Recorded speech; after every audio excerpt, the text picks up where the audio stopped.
Hello दोस्तों, कैसे हो आप लोग। आशा करते हैं आप लोग अच्छे होंगे। दोस्तों, हम लोग इस वीडियो में एनसीईआरटी का क्लास 6 का हिस्ट्री का chapter number 2 on the trial of the earliest people का सारा एक्सरसाइज का क्वेश्चन आंसर इस वीडियो में सॉल्व करेंगे, यानी एक्सरसाइज का सॉल्यूशन इसमें करेंगे।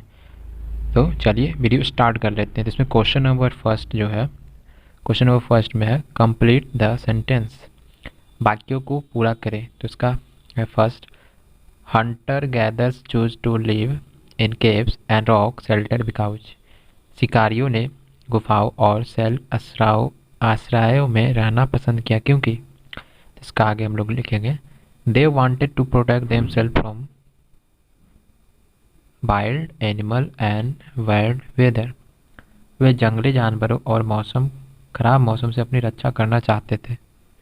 नेक्स्ट है second, grass land develop around blank years ago, इसका हो जाएगा 12,000 ईयर्स एगो, 12,000 साल पहले। नेक्स्ट है early people painted on the blank of caves, यहाँ पर होगा वॉल्स ऑफ केव्स। नेक्स्ट है in Hunsgi tools were made of blank, तो इसका हो जाएगा लाइमस्टोन, चूना वाला पत्थर। नेक्स्ट क्वेश्चन है question number 2, look at the present day political map of the sub continent on page 136 of the text book, find out the state where Bhimbetka, Hunsgi and Kurnool are located, would Tushar's train have passed near any of this city. तो इसका ऐसे करेंगे, इसका answer होगा भीमबेटका, ये मध्य प्रदेश में located है, होंगसी कर्नाटका में, कोमोल आंध्र प्रदेश में हो जाएगा। और इसका और आंसर होगा Tushar train would have passed near Bhimbetka, Hunsgi and Kurnool since they all lie on the possible train route from Delhi to Chennai. इसका मतलब होगा तुषार की ट्रेन भीमबेटका, हुनसंगी और कुमोल के पास से गुजरी होगी क्योंकि वे सभी दिल्ली से चेन्नई के संभावित ट्रेन मार्ग पर हैं। नेक्स्ट क्वेश्चन है question number 3, why did the hunter gatherers travel from places to places, in what ways are this similar to different from the reason for which we travel today, शिकारी एक स्थान से दूसरे स्थान की यात्रा क्यों करते थे, आज हम जिन कारणों से यात्रा करते हुए किस तरह से समान या भिन्न है। तो इसका आंसर होगा hunter gatherers travel from places to places for basic reason which are as follow, शिकारी 4 मूलभूत कारणों से एक स्थान से दूसरे स्थानों की यात्रा करते थे जो इस प्रकार है। First, if they stayed at one palace for a long time, they would have eaten up all the available plant and animal resources. Therefore, they went to another place for more food. यदि वे लंबे समय तक एक स्थान पर रहे तो वे सभी उपलब्ध पौधे और जानवर संसाधनों को खा जाते होंगे, इसलिए वे अधिक भोजन के लिए दूसरी जगह चले जाते होंगे। Next point, animal move from places to places, human followed them as they hunt them, जानवर एक जगह से दूसरी जगह घूमते रहते हैं, जब वे उनका शिकार करते थे तो मनुष्य उनका अनुसरण करते थे, उनको फॉलो करते थे। नेक्स्ट है third point, plant and trees bear fruit in different season, so when season change people move to another places, पौधे और पेड़ अलग अलग मौसम में फल देते हैं, इसलिए जब मौसम बदला तो लोग दूसरी जगह चले गए। नेक्स्ट पॉइंट है, in search of water people travel from places to places, water is necessary for survival, पानी की तलाश में लोग एक दूसरे से दूसरे स्थान पर जाते थे, जीवित रहने के लिए पानी बहुत आवश्यक है।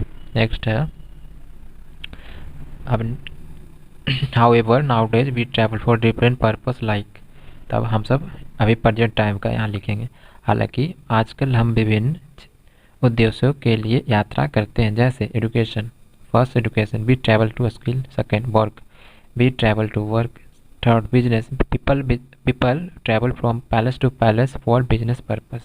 Next, entertainment. We travel from one palace to another to amuse and entertain ourselves, like going to circus, a zoo or sightseeing. Next point, next question है, क्वेश्चन नंबर 4 में है, क्वेश्चन नंबर 4 में What tool would you use today for cutting fruit? What would they be made of? फल काटने के लिए आज आप किन औजारों का उपयोग या प्रयोग करते हैं, वे किससे बने होते हैं? तो इसका आंसर हम लोग लिखेंगे, today for cutting fruit we would use modern tool like knives which are made of iron और स्टील। आज हम फलों को काटने के लिए चाकू जैसे आधुनिक औजारों का प्रयोग करते हैं जो लोहे या स्टील के बने होते हैं। नेक्स्ट है, क्वेश्चन नंबर 5 में है, list 3 ways in which Hunter gatherers used fire. Would you use fire for any of this purpose today? उन तरीकों की सूची बनाइए जिनमें शिकारियों ने आग का इस्तेमाल किया। क्या आप आज इनमें से किसी का उद्देश्य के लिए आग का उपयोग करोगे? तो इसका हम लोग आंसर लिखेंगे ए। ए का first point, hunter gatherers used fire as a source of light. शिकारियों ने आग को प्रकाश के स्रोत में के रूप में इस्तेमाल किया। Second point, they used fire to cook meat और फूड। वे मीट और खाना को पकाने के लिए फायर यूज करते थे। Second, they used fire to scare away animal also. वे फायर जानवरों को डराने के लिए यूज करते थे। फोर, फायर गिव्स हिम और हर वार्म। फायर उन्हें गर्म रखता था। नेक्स्ट, बी में लिखेंगे, yes, fire used as a source to cook food including meat. We also use it to keep us warm. Some people use it for religious purpose and burn their dead bodies. इसका मतलब हुआ, हाँ, आग का उपयोग मांस सहित भोजन पकाने के लिए एक स्रोत के रूप में किया जाता है। इसका इस्तेमाल हम गर्म रखने के लिए भी करते हैं और कुछ लोग इसका इस्तेमाल धार्मिक उद्देश्य के लिए भी करते हैं और उनके शवों को जलाने के लिए भी करते हैं। नेक्स्ट है क्वेश्चन नंबर 6। क्वेश्चन नंबर 6 में है, make 2 column in your notebook. In the left hand column list the food hunter gatherers eat. In the right hand column list some of the food you eat. Do you notice any similarity and differences? तो इसका मतलब हुआ, question पूछ रहा है, अपनी notebook में 2 column बनाए। बाएं हाथ के कॉलम में शिकारी संग्रहकर्ता द्वारा खाए गए खाद्य पदार्थों की सूची बनाएं। दाहिने हाथ के कॉलम में आपके द्वारा खाए जाने वाले कुछ पदार्थों की सूची बनाएं। और क्या आपको कोई समानता या अंतर या डिफरेंसेस नज़र आता है? तो इसमें हम लोग बनाएंगे।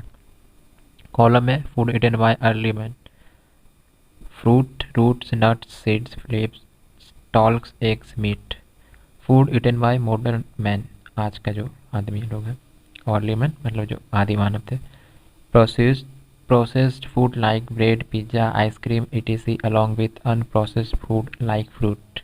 तो इसका हम लोग लिखेंगे, differences between the two eating habit today be largely eat processed and cooked food. Wherever the early people did not cook their food, they ate everything raw. तो इसका मतलब हुआ, 2 खाने की आदतों में अंतर। आज हम बड़े पैमाने पर प्रोसेस्ड और पका हुआ खाना खाते हैं, जबकि शुरुआती लोग अपना खाना नहीं बनाते थे, उन्होंने सब कुछ कच्चा खाते थे।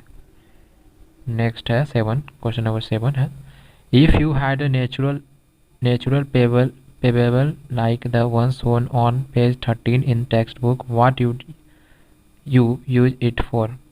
यदि आपके पास पाठ्य पुस्तक में पृष्ठ 13 पर दिखाए गए प्राकृतिक आंकड़े जैसा है तो आप इसका उपयोग किस लिए करेंगे? तो इस आंसर हम लोग लिखेंगे, first, I would have used some of this stone tools to cut meat and bones, scrape bark from trees and hides animals skin, chop fruit and root. मैंने इसमें कुछ पत्थर के औजार का इस्तेमाल मांस और हड्डी काटने, पेड़ के छालों और खाल, जानवरों के खाल, फलों और जड़ों को काटने के लिए करूँगा। नेक्स्ट है पॉइंट लिखेंगे, some may have been attached to handle of bone or wood to make spear and arrows for hunting. कुछ को शिकार के लिए भाले और तीर बनाने के लिए हड्डी या लकड़ी के हैंडल के जोड़ा गया होगा। नेक्स्ट लिखेंगे other stone tools were use to chop wood which was use as firewood. लकड़ी काटने के लिए अन्य पत्थरों के औजारों का उपयोग किया जाता था, इसका उपयोग जलाऊ लकड़ी के रूप में किया जाता था। नेक्स्ट है question number 8, list 2 task that are perform by both men and women at present. List another 2 that are perform only by women and 2 that are performed only by men. Compare your list with that any two of your classmates. Do you notice any similarity differences in your list? तो इसका मतलब हुआ वर्तमान में पुरुष और महिलाओं दोनों द्वारा किए गए जाने वाले 2 कार्यों की सूची बनाएं। अन्य 2 की सूची बनाएं जो केवल महिलाएं द्वारा किए जाते हैं और 2 जो केवल पुरुषों द्वारा किए जाते हैं। अपनी सूची की तुलना में उन्होंने किन्हीं 2 सहपाठियों से करें। क्या आपको अपनी सूचियों में कोई समानता या अंतर दिखाई देता है? तो इसका आंसर हम लिखेंगे इसे पहला 2 task that performed by both men and women. First teaching, second office job. 2 task that are performed by only men. First mining work in shipyard. Next 2 task that are performed by only women। इसका वो nursing, looking after home and health.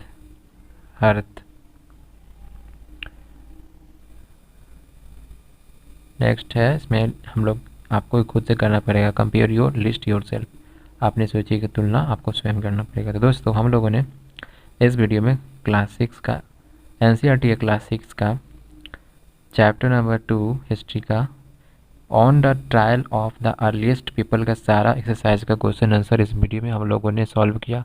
तो अगर video आपको ज़रा सा भी helpful लगा तो आप प्लीज़ हमारे चैनल को सब्सक्राइब करना ना भूलें।